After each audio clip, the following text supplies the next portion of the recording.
हाँ भाई, साइंस का पेपर है क्लास 9 का, केवी PT1 2025-26। उसके कुछ इंपॉर्टेंट क्वेश्चन डिस्कस करने वाले हैं जिनकी पॉसिबिलिटी बहुत है कि आज एग्जाम में वो आ सकता है। सबसे पहले बात करें कोलाइडल सॉल्यूशन की। कोलाइडल सॉल्यूशन क्या होता है? फाइन पार्टिकल्स जब किसी मीडियम में सस्पेंडेड होते हैं, किसी मीडियम में आएंगे, तो इस तरह के सॉल्यूशंस को बोल देंगे कोलाइडल सॉल्यूशन। फिर टिंडल इफेक्ट की बात करें। टिंडल इफेक्ट क्या होता है कि जब कभी भी लाइट मूव करता है किसी कोलाइडल सॉल्यूशन से, और उस कोलाइडल सॉल्यूशन में जो फाइन पार्टिकल्स होते हैं वो लाइट को क्या करते हैं, स्कैटर्ड कर देते हैं। इसी इफेक्ट को बोलते हैं टिंडल इफेक्ट। ठीक है, मतलब light scattered by the fine particles present in a colloidal solution.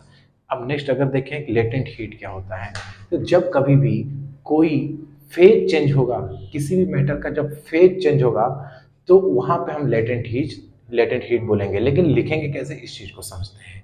1 kilogram substance के फेज को चेंज करने के लिए, स्टेट को चेंज करने के लिए जितने अमाउंट ऑफ हीट की रिक्वायरमेंट होती है एट एटमॉस्फेरिक प्रेशर, उसे क्या बोल देंगे, लेटेंट हीट। अगर यही चीज सॉलिड से लिक्विड में हो रहा है तो इसे बोल देंगे लेटेंट हीट ऑफ फ्यूजन, और लिक्विड से गैस में हो रहा है तो इसे बोल देंगे लेटेंट हीट ऑफ वेपोराइजेशन। तो फिर से डेफिनेशन सुनिएगा ध्यान से। amount of heat required to change the state of 1 kg substance at atmospheric pressure। Next topic आएगा आपका ग्राफ। मोशन चैप्टर है, मोशन में ग्राफ है। ग्राफ में क्या पूछा जाएगा कि डिस्टेंस टाइम ग्राफ हमें क्या बताता है। तो डिस्टेंस टाइम ग्राफ किस फार्मूले में आता है, स्पीड, तो इसका मतलब स्पीड बताएगा। डिस्प्लेसमेंट टाइम किस फार्मूले में आता है, वेलोसिटी, तो वेलोसिटी बताएगा। वेलोसिटी टाइम ग्राफ जो है, मतलब वेलोसिटी और टाइम किस फार्मूला होता है, एक्सेलरेशन, तो वेलोसिटी टाइम ग्राफ हमें एक्सेलरेशन बताएगा। या फिर ऐसे भी पूछ सकता है एरिया अंडर डिस्टेंस टाइम।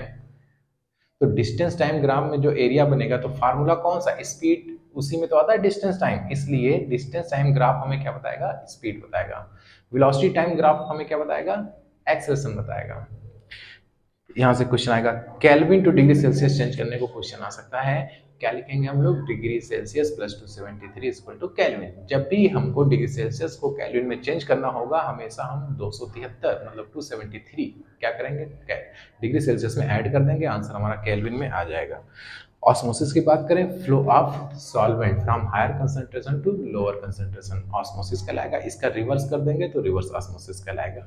वहां पे प्रेशर अप्लाई करना पड़ता है, इसलिए उसको ऑस्मोटिक प्रेशर बोलेंगे। Diffusion, flow of solute from higher concentration to lower concentration. तो ऑस्मोसिस में लिक्विड का फ्लो होता है और डिफ्यूजन में गैस का फ्लो होता है। लाइसोसोम, लाइसोसोम क्या है, सेल ऑर्गेनेल है, सेल के अंदर पाया जाएगा। इसके अंदर मेनी एंजाइम्स होते हैं, सुसाइडल बैग के नाम से जाना जाता है। डिस्टेंस और डिस्प्लेसमेंट क्या होता है, एक्चुअल पाथ जो होता है किसी एक पॉइंट से दूसरे पॉइंट के बीच में, उसे क्या बोल देते हैं, डिस्टेंस। और जो शॉर्टेस्ट पाथ होता है उन्हीं दोनों पॉइंट के बीच में, उसे क्या बोल देंगे, डिस्प्लेसमेंट बोल देंगे।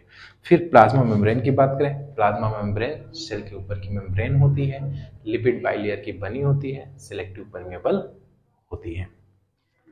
हाइपरटोनिक, हाइपोटोनिक और आइसोटोनिक सॉल्यूशन की बात करें। हाइपरटोनिक सॉल्यूशन में जब भी हम सेल को डिप करेंगे तो सेल श्रिंक कर जाएगा, हाइपोटोनिक में सेल स्वेल कर जाएगा, और आइसोटोनिक में कोई फर्क नहीं पड़ेगा। जब सेल श्रिंक कर जाता है तो प्लाज्मोलाइज्ड सेल्स बोलते हैं, प्लाज्मोलिसिस कहा जाएगा। स्वेल कर जाएगा तो फ्लैसिड बोला जाएगा। आइसोटोनिक में तो कोई भी फर्क नहीं पड़ेगा। माइटोकॉन्ड्रिया की बात करें तो mitochondria power house of the cell होता है, एनर्जी देने का काम करता है सेल को एटीपी के फॉर्म में, एडिनोसिन ट्राइफॉस्फेट इसका फुल फॉर्म हो जाएगा। गोल्गी बॉडीज की बात करें, एंडोप्लाज्मिक रेटिकुलम, तो एंडोप्लाज्मिक रेटिकुलम स्मूथ होता है और रफ होता है। Smooth endoplasmic reticulum, rough endoplasmic reticulum. Smooth endoplasmic reticulum जो है वो प्रोटीन, स्मूथ एंडोप्लाज्मिक रेटिकुलम जो है वो लिपिड्स, फैट्स बनाने का काम करेगा, और रफ एंडोप्लाज्मिक रेटिकुलम इसलिए होता है क्योंकि वहां पे राइबोसोम प्रेजेंट होते हैं और वो क्या बनाएगा, प्रोटीन बनाएगा। इसी तरह गोल्गी apparatus जो है इन्हीं लिपिड्स को, इन्हीं प्रोटीन्स को मैन्युफैक्चर जो हुआ है उसी को क्या करेगा, मैच्योर करने का काम करेगा, पैकेजिंग करने का काम करेगा। प्लांट और एनिमल सेल का डिफरेंस भी आ सकता है और डायग्राम भी आ सकता है। बहुत सारे सेल ऑर्गेनल्स ऐसे हैं जो कि प्लांट्स और एनिमल दोनों में कॉमन होते हैं, लेकिन बहुत से ऐसे हैं जो कॉमन नहीं होते हैं। जैसे कि हम बात करें किस चीज़ की, क्लोरोप्लास्ट की, जो कि एनिमल में नहीं पाया जाएगा, फिर प्लांट में पाया जाएगा। अच्छा, कुछ ऐसे भी क्वेश्चन आते हैं जैसे कि लिखा है the smell of light and ink, मतलब अगरबत्ती का स्मेल जो है वो दूर तक क्यों चला जाता है, due to the diffusion. A liquid has fixed volume but not shape, liquid का वॉल्यूम फिक्स होता है बट शेप फिक्स नहीं होता है क्योंकि उनके एटम्स जो होते हैं वो थोड़ा लूजली पैक्ड होते हैं। फिर आइस जो है फ्लोट क्यों करता है पानी के ऊपर, क्योंकि आइस की डेंसिटी कम होती है और पानी की डेंसिटी ज़्यादा होती है, इसलिए आइस फ्लोट करता है। जिसकी डेंसिटी ज़्यादा होगी वो नीचे बैठ जाएगा, मतलब सेटल हो जाएगा, सेटल डाउन हो जाएगा, और जिसकी डेंसिटी कम होगी वो फ्लोट करेगा। Wooden table solid at room temperature, wooden tables room temperature पे क्यों सॉलिड होता है, क्योंकि वुडन टेबल होता है, लकड़ी है, वुड है, और वो एक सॉलिड होता है, इसके एटम्स जो होते हैं बहुत क्लोज होते हैं और इनका शेप और साइज जो होता है फिक्स होता है, इसीलिए सॉलिड के फॉर्म में रहता है। फिर वेट क्लॉथ्स ड्राई फास्टर, जो कपड़े हम लोग सुखाते हैं तो अगर उनको हम फैला के सुखाते हैं तो जल्दी सूख जाता है, क्यों, क्योंकि सरफेस एरिया बढ़ जाएगा तो जल्दी जल्दी उसमें से क्या होगा, इवापोरेशन हो जाएगा। इवापोरेशन बोले हैं तो दो चीज याद रखना है, इवापोरेशन और वेपराइजेशन। इवापोरेशन का मतलब भी होता है लिक्विड से गैस में चेंज होना, वेपराइजेशन का मतलब भी होता है लिक्विड से गैस में चेंज होना। बट एट बॉइलिंग पॉइंट अगर यही काम हो रहा है तो vaporisation, before their boiling point called evaporation. Uniform non uniform motion क्या होता है, uniform motion equal distance equal time में कवर कर रहा है अगर कोई ऑब्जेक्ट तो बोलेंगे यूनिफॉर्म मोशन, और अनइक्वल डिस्टेंस अगर यूनिफॉर्म इक्वल टाइम में कवर कर रहा है तो क्या कहलाएगा, नॉन यूनिफॉर्म मोशन। मान लीजिए यहाँ से हम चारबाग तक जा रहे हैं, डिस्टेंस है 20 किलोमीटर, जा रहे हैं 1 घंटे में। चारबाग से आगे हम 20 किलोमीटर जा रहे हैं तो वो भी मान लीजिए 20 किलोमीटर है और उसको भी हम जा रहे हैं 1 घंटे में, मतलब 20 किलोमीटर पहले गए 1 घंटे में, अगला 20 किलोमीटर पहले गए 1 ही घंटे में, इसका मतलब uniform motion.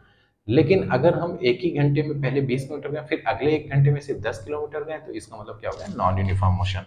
Saturated unsaturated super saturated solution क्या होता है, सैचुरेटेड सॉल्यूशन वो होते हैं जिनमें हम जितनी रिक्वायरमेंट है उतना ही डिसॉल्व कराएं सॉल्यूट को किसी सॉल्वेंट में तो कहलाएगा सैचुरेटेड सॉल्यूशन। अगर रिक्वायरमेंट से कम अगर डिसॉल्व कराएं मतलब उसमें और भी फर्दर कराया जा सकता है तो कहलाएगा अनसैचुरेटेड सॉल्यूशन। और सुपर सैचुरेट का मतलब हो गया जितना उसमें डिसॉल्व हो सकता है सॉल्यूट उससे ज्यादा अगर डिसॉल्व कराया जाए by the application of temperature तो कहलाएगा super saturated solution. Physical chemical change, physical और केमिकल चेंज में होगा नया प्रोडक्ट हमें समझेगा, फिजिकल चेंज में कोई नया प्रोडक्ट नहीं बनता है। फिजिकल चेंजेस में साइज शेप कलर यही सारी चीजें जो होती हैं वो चेंज होती हैं।